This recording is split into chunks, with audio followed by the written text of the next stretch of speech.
Chapter 7 A Pharaoh and the Prophet Who Spoke with God, Akhenaten, Moses, and Canaanite Religion. This presentation covers from about the years 1400 to 1200 BCE. Written and produced by Thomas Tyseal. Copyright Thomas Tyseal, unless otherwise noted. For a moment, around 1350 BCE, it looked like monotheism would find a champion in Egypt. The pharaoh Akhenaten chose to worship a single god. Like other ancient societies, Egypt had gods and goddesses for everything. Amenhotep IV became king, pharaoh of Egypt, in 1349 BCE, not too far removed from the time that Zarathustra and Moses lived. To consolidate power around himself, Amenhotep established a new religion dedicated only to Aten, the sun god. Amenhotep changed his name to Akhenaten, which means beneficial to Aten, and claimed Aten communicated only through him. Akhenaten had all the images and names of the other gods removed, commissioned a new capital dedicated to Aten, and had monuments depicting himself and his family in conversation with Aten built around Egypt. His rule, however, was short-lived, about 15 years, and the cause of his death remains unknown. He was succeeded by the child king Tutankhamun, King Tut, whose ministers were the real rulers and who returned Egypt to polytheism. Egypt, however, continued to play a role in the rise of monotheism. About 150 years after Akhenaten, probably around the year 1200 BCE, a child was said to be found floating in a basket on the Nile and taken in by the royal family. The child was named Moses, a word of uncertain origin but possibly meaning to pull out, as in of water in Hebrew, or meaning son in Egyptian. This story, like all stories of Moses, has a myth-like character and a curious resemblance to the story of King Sargon of Akkad, who ruled about 1,000 years before Moses. Sargon was also an orphan set adrift in a river who was taken in by a kind gardener and then favored by the goddess Inanna or Ishtar. According to the Bible, Moses was a descendant of Abraham and soon to inaugurate powerful new understandings of God. The story gets interesting when Moses killed an Egyptian slave master who was beating a Hebrew. To avoid punishment, Moses fled across the Red Sea to Midian. Midian, in the northwest of the Arabian Peninsula, was named after a son of Abraham and his wife Keturah, as we see from Genesis 25, verses 1 and 2.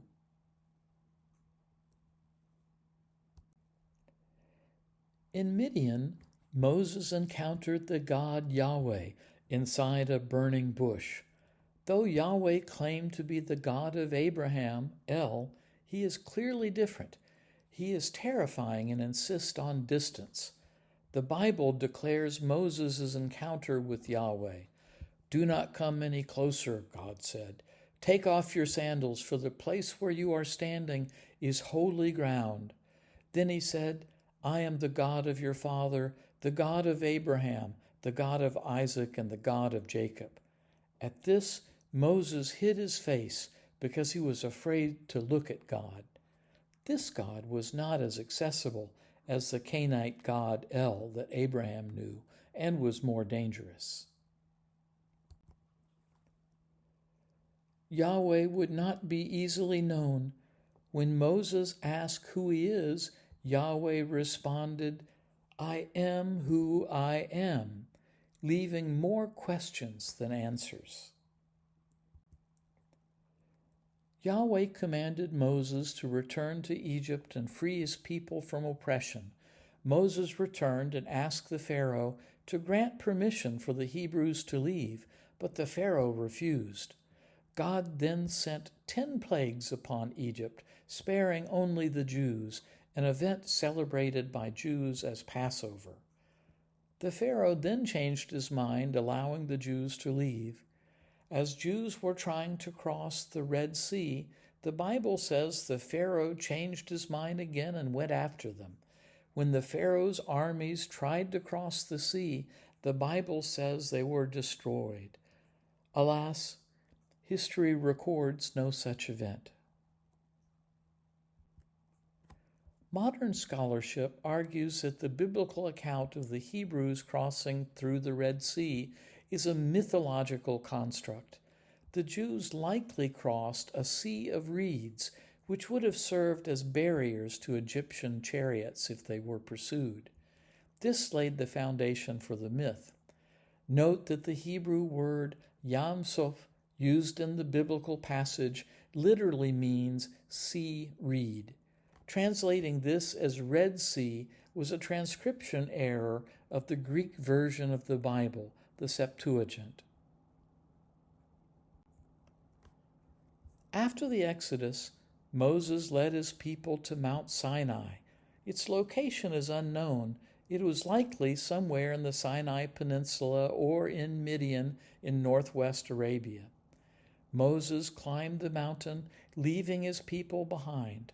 On the mountain, God gave Moses the 10 Commandments, which he recorded in stone. But as Moses was gone a long time, in his absence the people made a statue of a golden calf to worship. The calf could have been a symbol of El, the god of Abraham, or of Baal, El's son, and the god of fertility in Canaan. Some think it may have been a symbol of the Egyptian bull god Apis, whose mother was the sun god Hathor. The bull could even have been meant to symbolize the strength of a king, perhaps the Egyptian king they fled from and feared may have to return to, or their new king, Moses. Whatever it was, Moses was not pleased. He destroyed the tablets he had made and ordered the murder of all who worshiped the calf. Moses then returned to the mountain and wrote the 10 Commandments again on a new set of tablets. He then made the people enter a covenant with Yahweh, as in Exodus 19. Yahweh would be their God, and they his special treasured possession, obeying his laws. Those who disobeyed faced death. Moses never made it to the promised land of Canaan. As Moses approached Canaan, his people feared its inhabitants, and some wanted to return to Egypt. As a punishment for their hesitancy, Hebrews were made to spend 40 years wandering in the desert of Paran. And at the end of this time, as they were about to enter Canaan, Moses ascended a mountain to view Canaan and died. The mountain is Mount Nebo in Jordan, viewed from the east and shown here at left. The descendants of Moses conquered Canaan, annihilated many of its residents, and established a kingdom which reached its zenith in the reign of King David around 1000 BCE and his son Solomon. Recall that the people of Canaan had their own religion. It centered on Baal, son of El, the god of rains and harvest. Baal had a battle with Mot, god of death, and Baal got trapped in the underworld, thus bringing drought to the land. El could not intervene for family reasons, so Baal's sister Anat killed Mot and rescued Baal, returning fertility to the land. Mot, death, however, cannot be killed and reappeared. Thus rains and harvest, life, are always followed by dry spells and death. Eventually, the sun goddess Shamash stepped in and drove Mot off so that Baal could regain his throne and the land could again receive rain. Canaanites felt that their prosperity depended on sacrificing to and honoring the gods. Soon, many Hebrews would also adopt this belief. Here's how Yahweh is different from Canaanite and other gods in the ancient world. He's not the forces of nature. He's the ruler of nature, which reflects his glory. He does not have to fight monsters like Baal fought Mot. He's not helpless like El, who could not rescue his son Baal from the underworld. He did not have to die and go to the underworld to be saved by his sister like Baal did. He did not make us from the blood of a god like Marduk, the Babylonian high god, did from the clay and blood of a slain god. He is fearsome and unknowable. He's not friendly like El was to Abraham. He can be evasive and mysterious, even being itself. He is no respecter of persons. He killed many. He's not as abstract as the Hindu god Brahman, as he can appear person-like in visions. He's engaged with people, demanding love and obedience. He set out high ethical standards and required his followers to meet them. While Yahweh is very different from Canaanite gods, Hebrews still borrowed architectural ideas from Canaanite religion. The drawing here shows a reconstructed Canaanite pagan temple without a roof at Lachish in Judah. Canaanite temples were divided into 2 or 3 rooms, the forecourt, the main hall, and an inner sanctuary, often called the Holy of Holies. The temple shown here in a drawing dates from about 1300 BCE and shows many similarities to the temple in Jerusalem that Solomon built in the 10th century BCE. Temples served as places for sacrifices required to please the gods and grant success to kings. The Temple of Solomon contained a huge bronze basin and 2 40-foot pillars like the columns shown in the drawing here. In Canaanite religion, the basin represented the primal sea of Yam, and the columns the fertility cult of Asherah. Canaanite gods would have a long run in Hebrew society. A few hundred years after Moses, a musician named Asaph in King David's court sang, "God, Elohim, stands in the assembly of El, the Canaanite high god. In the midst of the gods he renders judgment.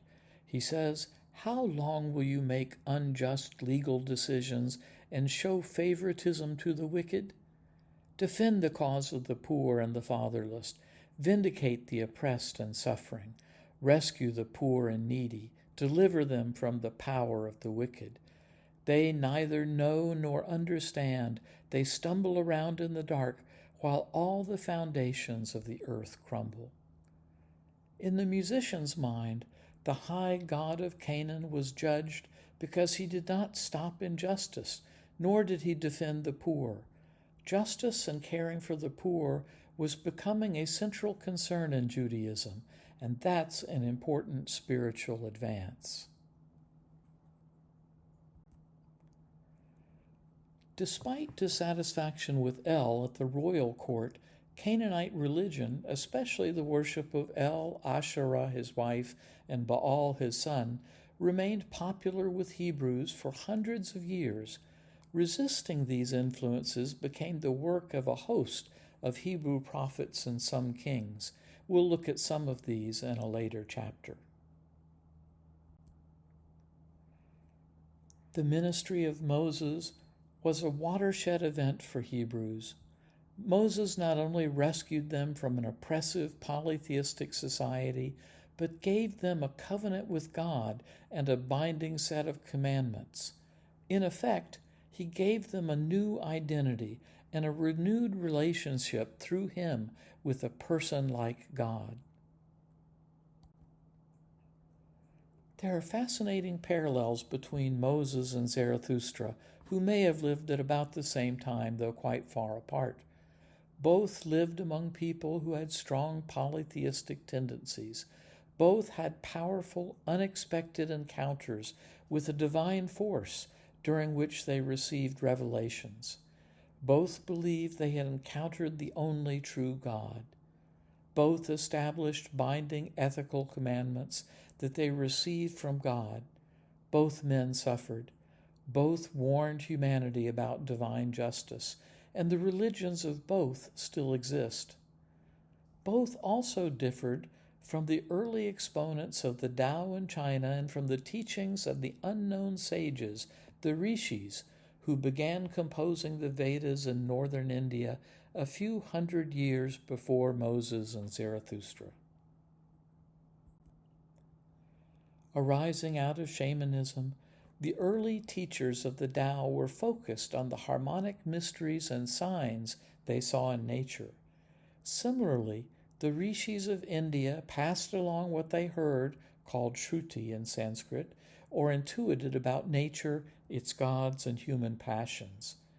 While there were suggestions that there was but one God in early Vedic religion, this was not a central teaching. With Moses and Zoroaster, this teaching took center stage. The followers of the Tao in early Vedic religion were nature-focused. By contrast, Moses and Zarathustra were messengers of a single God who ruled over nature and demanded soul devotion. That's spiritual evolution.